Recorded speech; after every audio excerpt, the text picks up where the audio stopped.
ये संभव तब होगा जब आप आने वाले समय में अपने सदस्यता सत्यापन में अपना प्रतिनिधित्व हमको दें। जिन प्रश्नों को आपने हमारे सामने रखा है, इन्हीं प्रश्नों के साथ सभी महासंघ हैं। कोई उन दूसरे महासंघों के पास दूसरी समस्याएं नहीं, यही समस्याएं उनके सामने भी हैं। इन्हीं प्रश्नों का उत्तर वो भी ढूंढ रहे हैं और इन्हीं प्रश्नों के उत्तर के ऊपर उनको भी बात करनी है सरकार के साथ। तो फिर अंतर क्या है कि इन समस्याओं के साथ हम और उनमें क्या अंतर है? तो कुछ बहुत बुनियादी फर्क है जिसकी वजह से हमको आपसे बातें करनी है। हम टेस्टेड लोग हैं आपके, आप हमारे कार्यकर्ता हैं, हमने बहुत नजदीक से इन चीजों को देखा है और आपने भी बहुत नजदीक से इस संगठन को और दूसरे संगठन को भी देखा। समस्याओं के समाधान में जो प्रयास किए गए उनके ऊपर हम लोग असेसमेंट करते हैं, ठीक है ना, कि क्या समस्याएं हैं और किसने क्या निदान किया। जैसे एक समस्या है बहुत बड़ी आजकल एनपीएस को लेकर के, है ना, आप सबके मन में एनपीएस का क्या होगा। एनपीएस कोई ट्रेड यूनियन लेकर के नहीं आई, बीएमएस या भारतीय प्रतिरक्षा मजदूर संघ नहीं ले। एनपीएस कौन लेकर के आया? भारत में एक केंद्र सरकार ये 2003 में 22 दिसंबर 2003 को जो तत्कालीन केंद्र सरकार थी वो लेकर के आती है नोटिफिकेशन के द्वारा। सरकारों में स्वरूप बदल जाता है, ठीक है ना। 2003 में एक सरकार रहती है, उसके प्रधानमंत्री अटल बिहारी वाजपेयी रहते हैं और उसके 4 महीने के बाद एक सरकार बदल जाती है और उसमें देश के एक बहुत बड़े अर्थशास्त्री प्रधानमंत्री बनते हैं डॉक्टर मनमोहन सिंह, कांग्रेस के साथ में। तो इन चीजों की एनपीएस को लाने या एनपीएस को समाप्त करने की जिम्मेदारी भी किसकी है? इन्हीं पॉलिटिकल पार्टीज को जिनको आपने मैंडेट दिया कि आप जाइए सत्ता में रहिए, केंद्र सरकार की सत्ता में रहिए और फैसला कीजिए। तो 2003 से लेकर के 2024 तक सत्ता में क्या लोगों को मौका नहीं मिला? मौका दिया ना आपने। भारतीय जनता पार्टी की उस सरकार को दिया जो 2003 से लेकर के 2004 तक, मई 2004 तक सत्ता में थी, जिसके प्रधानमंत्री माननीय अटल बिहारी वाजपेयी जी थे। वो एनपीएस को लेकर के आते हैं अध्यादेश के द्वारा और उसको स्क्रैप नहीं करते। भारतीय मजदूर संघ के विरोध के बावजूद वो सरकार से चले जाते हैं। एक दूसरी सरकार आती है 2004 में और डॉक्टर मनमोहन सिंह प्रधानमंत्री बनते हैं कांग्रेस के। उस समय कांग्रेस अल्पमत की सरकार रहती है, उसके साथ समर्थन में रहते हैं लाल झंडे के लोग, कम्युनिस्ट पार्टियां, CPI, CPM, RSP, forward block, ये सारे लोग सत्ता में उनके सहयोगी रहते हैं 2004 से लेकर के 2008 तक। तो उसमें भी केंद्र सरकार की जिम्मेदारी थी कि एनपीएस एक खराब चीज है और उसका समाप्त करने की जरूरत है। तो क्या 2004 से लेकर के 2008 तक कम्युनिस्टों के साथ जो सरकार थी कांग्रेस की, क्या उसने एनपीएस को स्क्रैप किया? नहीं किया। न केवल इतना, बल्कि 2004 के बाद अलग अलग राज्यों में अलग अलग सरकारें बनी, अलग अलग पार्टियों की बनी। उन सारी पार्टियों ने, उन सारी सरकारों ने, राज्य सरकारों ने सिर्फ एक को छोड़ करके, पश्चिम बंगाल को छोड़ करके, बाकी सभी राज्य सरकारों ने अपने आप में लागू किया। हम लोग यहाँ उत्तर प्रदेश में कौन लागू किया? समाजवादी पार्टी के लोगों ने। उसमें माननीय मुलायम सिंह जी मुख्यमंत्री थे उत्तर प्रदेश में, उन्होंने लागू किया। हम लोग के बगल में मध्य प्रदेश में कौन थे? शिवराज सिंह चौहान जी थे, उन्होंने लागू किया। इधर पंजाब में कौन था? कैप्टन अमरिंदर सिंह थे, कांग्रेस के, उन्होंने लागू किया। जगन रेड्डी के पिताजी उस समय वाई राजशेखर रेड्डी मुख्यमंत्री होते थे, उन्होंने वहां लागू किया। तमिलनाडु में चले जाए तो जयललिता जी ने लागू किया। किसी पॉलिटिकल पार्टी ने इसको छोड़ा नहीं। 2008 के बाद और परिस्थितियां बदलती हैं। 2014 तक डॉक्टर मनमोहन सिंह जी प्रधानमंत्री थे। क्या एनपीएस 2014 तक स्क्रैप हुई? नहीं हुई। पॉलिटिकल पार्टीज का मूल कैरेक्टर एक जैसा है, ये आपको समझने की जरूरत है। परिवर्तन कब होता है? परिवर्तन होता है 2014 के बाद भी। समाप्त नहीं हुए एनपीएस। हम सब 2004 से लेकर के अभी तक लगातार संघर्ष कर रहे हैं। ये नहीं कि वो डॉक्टर मनमोहन सिंह की सरकार आ गई तो हमने एनपीएस का विरोध करना शुरू किया, नहीं। और डॉक्टर मनमोहन सिंह की सरकार चली गई और नरेंद्र मोदी जी प्रधानमंत्री बन जाते हैं तो हमने विरोध करना शुरू या बंद कर दिया, ये भी नहीं। कर्मचारियों की समस्या को लेकर, इस समस्या को लेकर के हमने बहुत जबरदस्त और जिम्मेदारी के साथ काम किया। अपने वरण गांव के अधिवेशन में हमने इसके खिलाफ एक रेजोल्यूशन पास किया। हमारे संघर्षों का नतीजा निकलता है कि जिस एनपीएस के अंदर ग्रेजुटी की व्यवस्था नहीं होती है, वो ग्रेजुटी की व्यवस्था होती है। ये कब आता है? 2014 के बाद। एनपीएस के अंदर एम्प्लॉयर और एम्प्लॉय का कंट्रीब्यूशन एक बराबर था, याद है ना आप सबको? 10% रहता है। ये कब? 2014 के बाद इसमें भी महत्वपूर्ण परिवर्तन आता है। एम्प्लॉयर का कंट्रीब्यूशन 40% बढ़ता है, 10% से बढ़ा करके 14% होता है। ये भी डॉक्टर मनमोहन सिंह के समय में नहीं होता। हम तरफदारी नहीं कर रहे हैं कि आप बीजेपी को समर्थन करिए, कांग्रेस का। हम लोग ये बता रहे हैं कि हमारी क्षमताएं कहां तक है और हमारी सीमाएं क्या हैं। हमारे संघर्षों का नतीजा ये निकलता है कि एनपीएस में विड्रॉल की व्यवस्था नहीं होती, एनपीएस में विड्रॉल की व्यवस्था की जाती है। ये भी 2014 के बाद होता है। एनपीएस के लिए रूल्स फ्रेम नहीं होते हैं, एनपीएस में रूल फ्रेम होते हैं।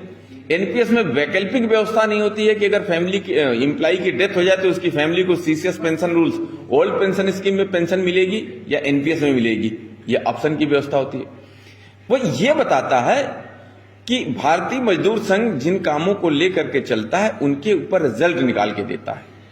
और आप ये देखिए कि जो 4 साल तक थे, जो लोग 2004 से लेकर के 2008 तक कांग्रेस के सहयोगी थे, उनका पॉलिटिकल कैरेक्टर और उनका ट्रेड यूनियन का कैरेक्टर एक ही है। All India defence employees federation का जो एफिलिएशन है वो किसके साथ है? एक पार्ट सीपीआई के साथ है, एक पार्ट सीपीएम के साथ है, कुछ आरएसपी और फॉरवर्ड ब्लॉक के साथ हैं और कुछ इटक के साथ हैं। इटक एक सेंट्रल ट्रेड यूनियन है, बाकी सब तो इनके पॉलिटिकल फील्ड है। तो ये पॉलिटिकल फील्ड के जो लोग हैं, इन्होंने स्क्रैप नहीं कराया। इसका एक और खराब पहलू है जो आप सब जानते हैं। All India defence employees federation के वाइस प्रेसिडेंट थे कामरेड उमराव मल पुरोहित, हिंद मजदूर सभा के जनरल सेक्रेटरी थे। हिंद मजदूर सभा आप लोग जानते होंगे, एक सेंट्रल ट्रेड यूनियन है। जैसे बीएमएस सेंट्रल ट्रेड यूनियन है, वैसे ही एचएमएस सेंट्रल ट्रेड यूनियन। ऐसे ही वो नेशनल काउंसिल जेसीएम के सेक्रेटरी थे। और वो कहां थे? वो हमारे कर्मचारियों के प्रतिनिधि के नाते वो ट्रस्टी बनकर के बैठे उस एनपीएस के इंटरिम ट्रस्ट में। तो एक तरफ ऐसे लोग हैं जो 4 साल तक सत्ता में रहते हैं और उनकी पार्टी के कुछ लोग, कुछ कार्यकर्ता ट्रस्टी बनकर के रहते हैं। एक तरफ वो लोग हैं और एक तरफ हम लोग हैं जो हम लगातार इस सरकार के सामने खड़े हैं, विरोध कर रहे हैं और कर्मचारियों के बारे में उनकी समस्याओं के निराकरण का प्रयास कर रहे हैं। हम भी चाहते तो हम लाल झंडे की तरह से आपकी समस्याओं को बना करके रख सकते थे। आप उनके पर्चे को पढ़िए, उसमें लिखा कि 55 साल तक हमने संघर्ष किया और संघर्ष करके रिजल्ट निकालते हैं। उनके लिए समस्या आपको जोड़ने का रास्ता है। अगर समस्या नहीं होगी तो कोई लाल झंडे के साथ जुड़ करके नहीं रहेगा, ऐसा उनका मानना है। इसलिए समस्याओं का निदान वो तब तक नहीं करते जब तक कि दूसरी उससे बड़ी समस्या नहीं खड़ी जाती। हम में क्या है कि हम में हर कदम पे आपकी समस्याओं के समाधान के लिए हमको कोशिश करनी है। जो उपलब्धियां हासिल होती जा रही हैं, जिन कदमों में हमें सफलता मिलती जा रही, हम उसको छोड़ नहीं रहे कि अगर 10% से 14% हो जाए या एनपीएस में कोई रूल्स बन जाए, हमने रुके नहीं, हम उसको छोड़े भी नहीं। जो मिल रहा है सरकार से उसको लेते चल रहे हैं और आगे हम अंतिम लक्ष्य तक पहुंचने तक रुकने वाले भी नहीं है। एनपीएस को स्क्रैप किए बिना हम लोग नहीं रुकने वाले हैं। एक ये हमारा कैरेक्टर है। एक और संगठन है जिसके बारे में आपको सोचना है और ये बताता है, सिर्फ ये बताना चाहता हूं कि हमारे उन और दूसरे लोगों में अंतर क्या है। क्यों आप कार्यकर्ता हमारे साथ जुड़े और उनसे प्रश्न पूछें। दूसरा अंतर, एक महत्वपूर्ण प्रश्न था कारपोरेशन के ऊपर। हम सारे कर्मचारियों ने तय किया था ना कि हम लोग कारपोरेशन का विरोध करेंगे। किया था कि नहीं किया था? हड़ताल में हम सारे लोग गए थे, 5 दिन तक हड़ताल चली थी। भारत सरकार ने कहा कि हम इसको रिव्यू करेंगे और हड़ताल हमने समाप्त की, बाहर आए। रक्षा मंत्री के साथ एक दिन हम लोग की वार्ता होती, राजनाथ सिंह जी के साथ, और वहां पर आपके बीच में काम कर रहा एक संगठन माननीय राजनाथ सिंह जी और सरकार के साथ खड़ा हो जाता है कि हां ठीक है, हम कारपोरेशन के मामले में आपके साथ खड़े हैं। क्या किसी ने ऐसी उम्मीद की थी? आप सबके मन में क्या था कि कारपोरेशन की लड़ाई में सबसे पहले कौन सरकार के साथ जाएगा? आप सबके मन में कोई ऐसी बात है? क्या आपके निर्माणी में जो काम कर रहे दूसरे संगठन के लोग हैं जो हमारे साथ उस समय मिल करके लड़ रहे थे, क्या ये बात नहीं प्रसारित करते थे कि एक न एक दिन ये बीएमएस के लोग सरकार के साथ खड़े हो जाएंगे? ऐसी बातें आती तो होंगी, लेकिन क्या बीएमएस का कोई कार्यकर्ता आपकी यूनियन में, यहां पर जो हजरतपुर में, क्या किसी ने सरकार का समर्थन किया? एक भी कार्यकर्ता ने समर्थन नहीं किया। और बीएमएस के जो नेतृत्वकर्ता लोग थे या भारतीय मजदूर संघ, भारतीय प्रतिरक्षा मजदूर संघ के जो हम लोग यहां बैठे हैं आगे की तरफ, हमने भी इसको स्वीकार नहीं किया। इंटक के लोगों ने भी, आपकी निर्माणी में जो इंटक के लोग हैं, इन्होंने भी समर्थन नहीं किया होगा। आपकी निर्माणी में जो लाल झंडे के कार्यकर्ता हैं, उन्होंने भी नहीं समर्थन किया होगा। ठीक, समर्थन किसने किया? एक महासंघ के नेतृत्वकर्ता ने समर्थन किया। ठीक, उस नेतृत्वकर्ता के पीछे आज भी कैडर खड़ा है, तो क्यों खड़ा है? उसको पूछना चाहिए था ना कि आपको तो हमने मैंडेट दिया था कि आप सरकार का समर्थन नहीं करेंगे, आप हमारे कारपोरेशन को रोकने का पुरजोर प्रयास करेंगे। उन्होंने हमको अधिकार दिया था कि आप जब तक चाहें तब तक आप हड़ताल कर सकते हैं, संघर्ष कर सकते हैं। लेकिन एक महासंघ भाग खड़ा हुआ और वो सरकार की गोद में जाकर के बैठ जाता है। एक ये कैरेक्टर है, और एक कैरेक्टर हमारा है कि हम सरकार के साथ इस मामले पे संवाद से लेकर के संघर्ष तक की यात्रा पर थे। सरकार जब जब बुलाती थी, वो चाहे ज्वाइंट सेक्रेटरी बुलाएं, एडिशनल सेक्रेटरी बुलाएं, डिफेंस सेक्रेटरी बुलाएं, डिफेंस मिनिस्टर बुलाते थे, हम उनके पास जाते थे। लेबर मिनिस्ट्री के अंदर इंडस्ट्रियल डिस्प्यूट के तहत काउंसिलेशन होता था, हम काउंसिलेशन अफसर के पास जाते थे। हर स्तर पर हमने संवाद को कायम किया और जरूरत पड़ी तो आप कर्मचारियों के सहयोग से हमने संघर्ष किया, सड़कों पर उतर करके नारेबाजी, गेट मीटिंग, ब्लैक वेजेस। इस देश के एक बहुत ही प्रतिष्ठित जननेता के खिलाफ हम सब ने जबरदस्त आवाज उठाई। प्रचंड बहुमत की सरकार के खिलाफ हमने अपनी बात रखी और विरोध किया कि सरकार ये गलत काम कर रही। ऑर्डिनेंस फैक्ट्रीज का निगमीकरण बिल्कुल नहीं होना चाहिए। ऑर्डिनेंस फैक्ट्री का निगमीकरण बहुत लंबे समय तक नहीं चल सकता, इसलिए हम लोग उसका विरोध करते रहे और राष्ट्र हित में करते रहे। हम लोग इसलिए नहीं लड़े थे कि हमारा ओवर टाइम कम हो जा रहा है या पीस वर्क कम हो जा रहा है या हमारे कैडर रिव्यूज प्रभावित हो रहे, नहीं। हम लोग का ये मानना था कि, और मानना है अभी भी, कि ऑर्डिनेंस फैक्ट्रीज देश हित में बहुत जरूरी है। इनको प्रॉफिट और लॉस मेकिंग के हिसाब से नहीं चलाया जा सकता और इसको लेकर के हम लोगों ने संघर्ष किया। हमारे संघर्ष को रोकने के लिए ईडीएसए का कानून सरकार बना देती है। आपको ध्यान होगा, एक कानून बनकर के आता है कि अगर आप हड़ताल करेंगे तो आपको 1 साल की जेल होगी और जुर्माना होगा। अगर आप हड़ताल का समर्थन करेंगे तो उससे भी ज्यादा जेल और उससे भी ज्यादा जुर्माना देना होगा।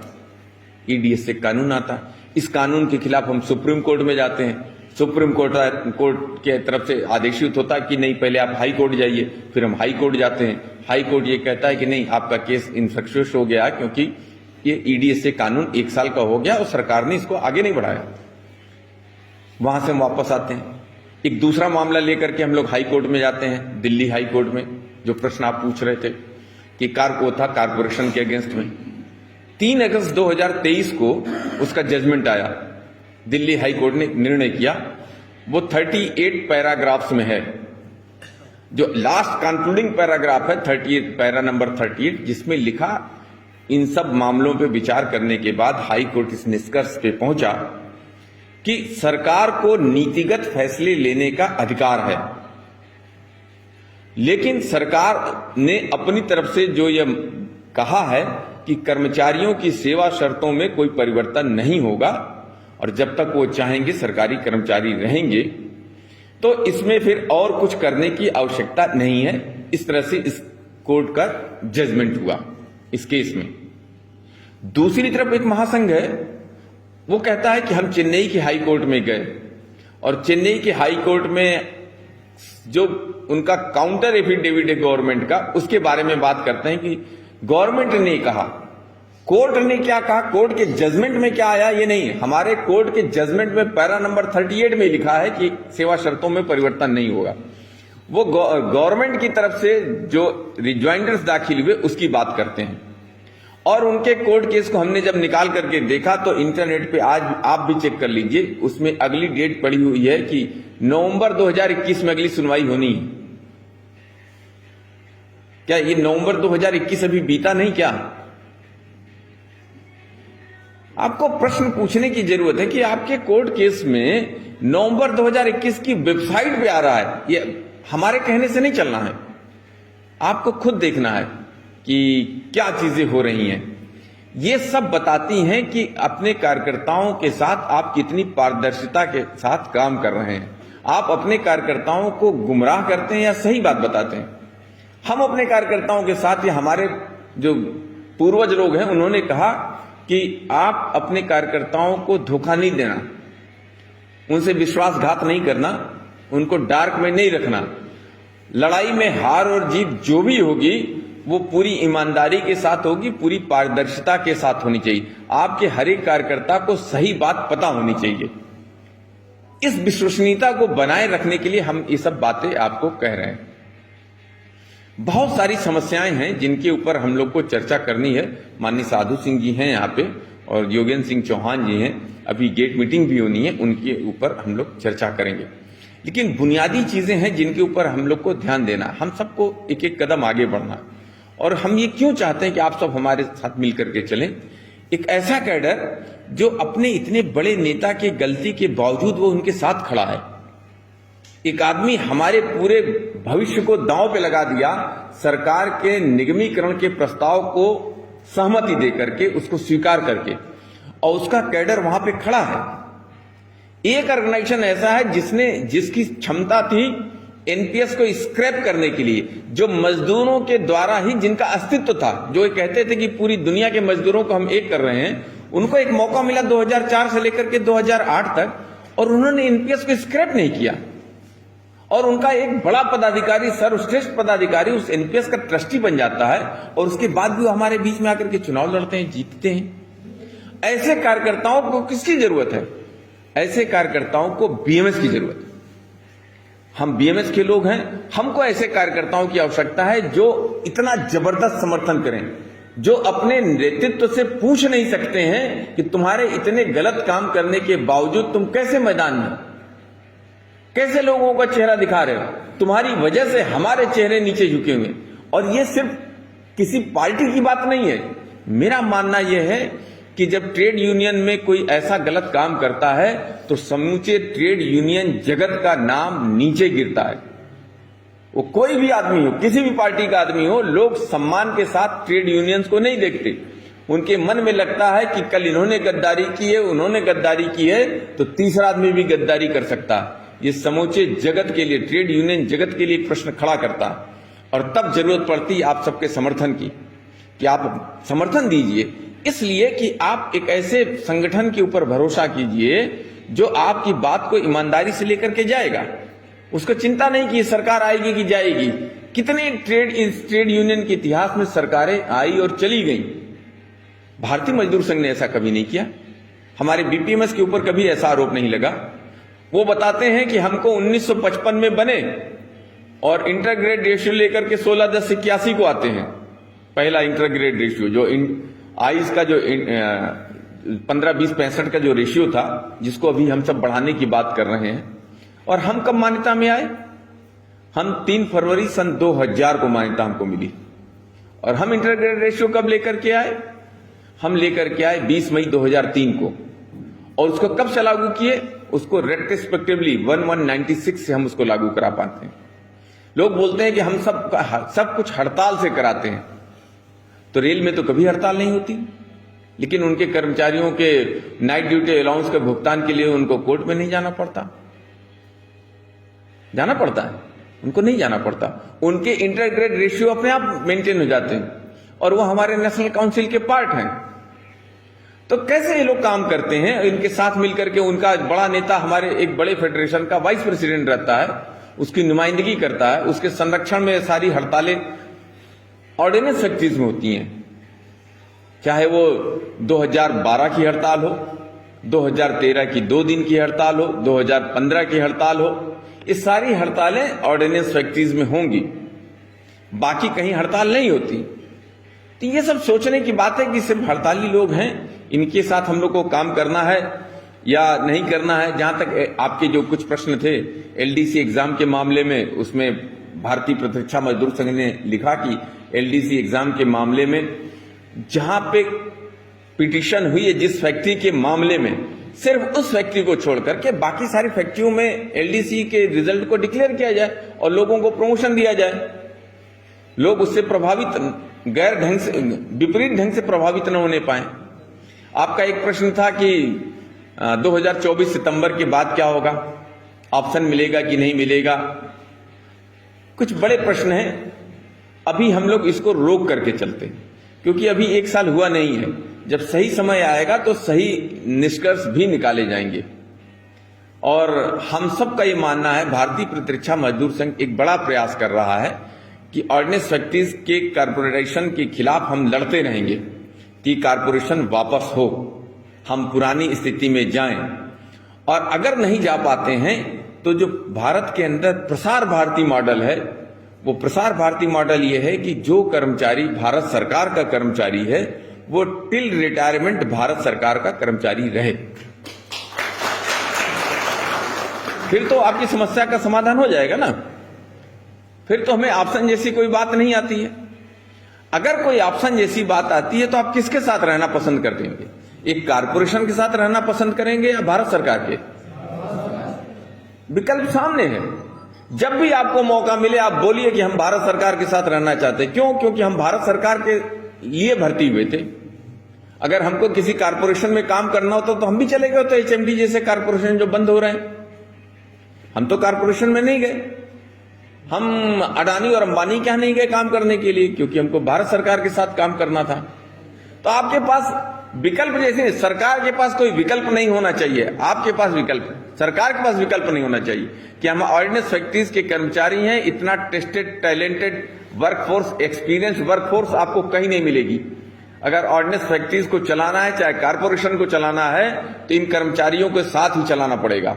अगर आज इन कर्मचारियों को आप निकाल देते हैं तो ये ऑर्डिनेंस फैक्ट्रीज धराशायी हो जाएंगी। आप विश्वास रखिए कि जिनको लगा था कि कपड़ा खरीदना सबसे आसान होगा और कपड़ा बेचना सबसे आसान होगा, आर्मी को सप्लाई करना, आज फिर से माननीय रक्षा मंत्री को हम लोगों ने कहा दोनों के हित में ये ठीक नहीं है। और आप देख लीजिए कि रक्षा मंत्री के हस्तक्षेप के बाद 800 करोड़ रुपए प्रति वर्ष का काम अगले 5 साल के लिए टीसीएल ग्रुप को मिला है। इसलिए भी कि आपके प्राइवेट सप्लायर्स जो आपके कंपटीटर्स हैं वो आपकी जैसी गुणवत्ता युक्त सामग्री अभी तक सप्लाई नहीं कर सके हैं। और यही हमारी ताकत है कि हमारी गुणवत्ता ही हमारी पहचान है। ऑर्डिनेंस फैक्ट्रीज के एम्प्लॉइज ने अगर 8 घंटे में अगर 6 घंटे भी काम किया है, 7 घंटे भी काम किया, तो जितनी देर काम किया अपना बेस्ट दिया। और ये इतना लंबा अनुभव, इतना डेडिकेशन दूसरे के यहां नहीं मिल सकता। इसलिए आप भरोसा रखिए। और हम सब माननीय श्री साधु सिंह जी को सुनेंगे। अभी दूसरे कुछ वर्कलोड के बारे में चर्चा करना होगा। बहुत सारे विषय हैं, एचआरए के मामले में बात करना है। इन सब मामलों में आप सबसे बात होगी। गेट मीटिंग में हम लोग अपनी बात रखेंगे। लेकिन इतना ही सिर्फ आपके सामने है कि आपके सामने आज जो विकल्प है वो कारपोरेशन और गवर्नमेंट के बीच का नहीं है। आज आपके सामने विकल्प है उन ऑर्गेनाइजेशंस के बीच में जिनकी विश्वसनीयता को आपने परखा है पिछले 15-20 सालों में। जो आपके सामने बड़ी बातें लेकर के आ सकते हैं, हम बड़ी बातें लेकर के नहीं आ सकते, क्योंकि हमारे सामने जिम्मेदारियां बड़ी हैं। हमारा कार्यकर्ता झूठ बोल करके, नजर नीची करके नहीं चल सकता। हमारा कार्यकर्ता नजर ऊंची करके विनम्रता के साथ चलना चाहता है, सच के साथ चलना चाहता है, पारदर्शिता के साथ चलना चाहता है। और उसमें मेरा आपसे निवेदन है कि आप सब अपना सहयोग करें, अपनी यूनियन के हाथों को मजबूत करें। यहां पर अगर जेसीएम 4th में अगर अपनी सीटें बढ़ती हैं, हम सब ज्यादा से ज्यादा सीटें ला सकते हैं, तो आपकी समस्याओं का समाधान होगा। और मैं एक जरूर आपसे कहूंगा कि अगर हमारी क्षमता बढ़ती है जेसीएम 4th में, तो आने वाले समय में जो डीडीजी लेवल पे जेसीएम है, हम कोशिश करेंगे कि वो फिर से फैक्ट्री लेवल पे आए। लेकिन ये तभी संभव है जब भारतीय प्रतिरक्षा मजदूर संघ को पर्याप्त अवसर मिलेगा। नमस्कार।